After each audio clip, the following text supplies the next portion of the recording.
It's important for us when we bring in our guy. He's the foundation of this segment. It's Bruce Levine, and he is chopping up Cade Horton and everything that this young man could bring to the table. 2022 draftee, 7th overall. A lot of people are saying he could be the biggest Cubs pitching prospect since Mark Pryor. You've seen a whole lot of prospects come and go. So what do you say about that comparison? I haven't seen him enough. Okay. I mean, Craig everything said says he's a wonderful power pitcher. We know he's dominated in his college career. That's why he was drafted number 1. But, you know, we don't know. 34 innings last year, okay? And he was hurt.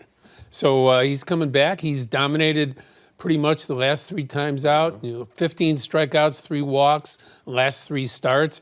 Very good. A whip of 0.86.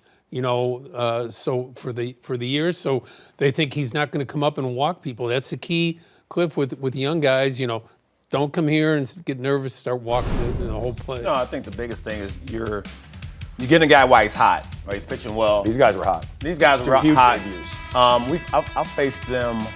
What was that, Bruce? 03. Yeah. So that was my debut with the Mets, and these 2 monsters. Yeah. Were on the mound. I'm like, geez, I mean, this is not what I want. In Shea Stadium, it was cold. The water's coming off the Hudson. I mean, the water, not the water, but the wind. Yeah. And I'm like, bro, I mean, who was these dudes? And Pryor was throwing absolute darts. Yeah, 10 right? punchies in that debut. And I was probably 3 of them.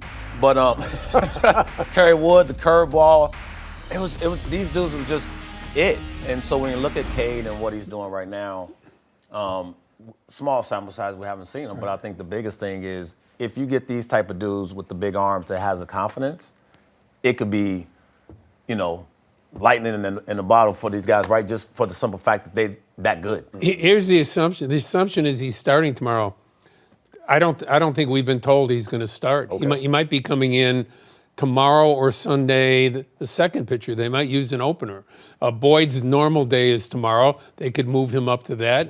Right now he's scheduled for Sunday, but you know the likelihood there'll be an opener with him, and maybe it'll be Flexen going the first inning or 2, and Horton coming in. How do you feel about that? A guy like Cade Horton, who is so entrenched in his routine, to come up to the major leagues. I mean, you want to do whatever you can to make an impact, but for him to get somewhat askew from that routine. No, I mean, I think you're planting the wrong seed for him, telling Give him that confidence. You know, 1, 2, 3 against the Mets. Well, you know, right I mean, rip. Cliff, you played against young guys. You saw him come up.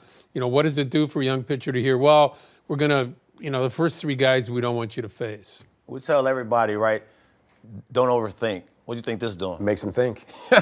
You know, and we want you to pitch, but not against the first 3, or at least the first inning. And my thing is, I'm not going back going, well, it's their way and all these things. You know what I'm saying? It's taking a youngster who is as hot as you can possibly be and say, we don't want you facing these guys the 3rd time around. How about you're throwing him to the wolves anyway? He's in New York. Mm-hmm. You had the option of starting him here in Wrigley for his first start if you really wanted to. You didn't have to panic. And I'm not saying they're panicking. What I'm saying is, you had the option and the luxury to start him here against either the White Sox or the Marlins. Right.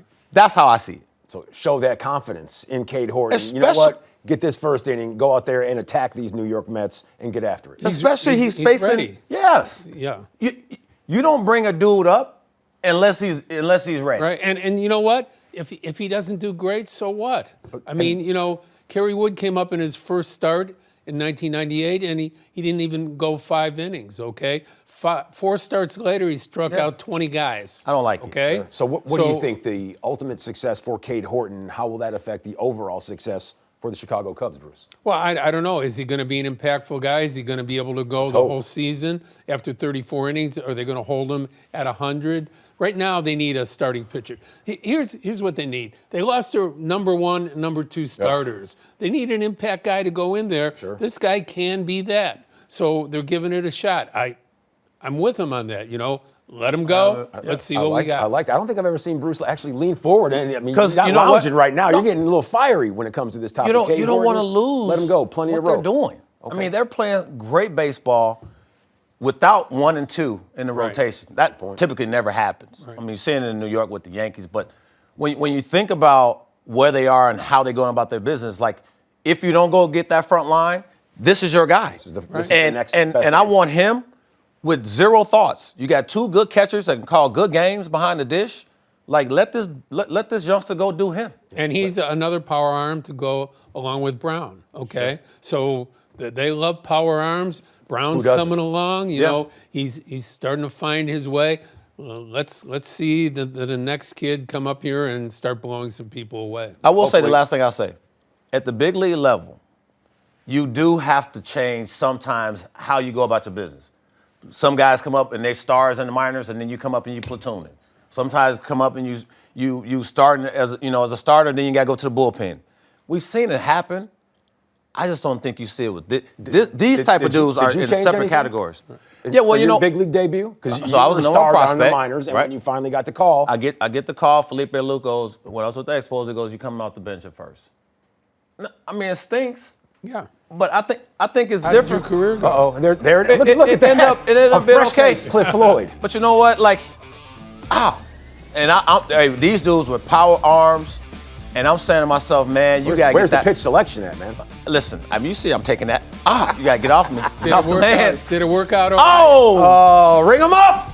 see what happens when you come off the bench. Cliffy, you played for a long time, didn't you? Yeah, I know you have to get your mind right, Bruce. I'm just saying certain dudes, for me, I think it's different for pitchers.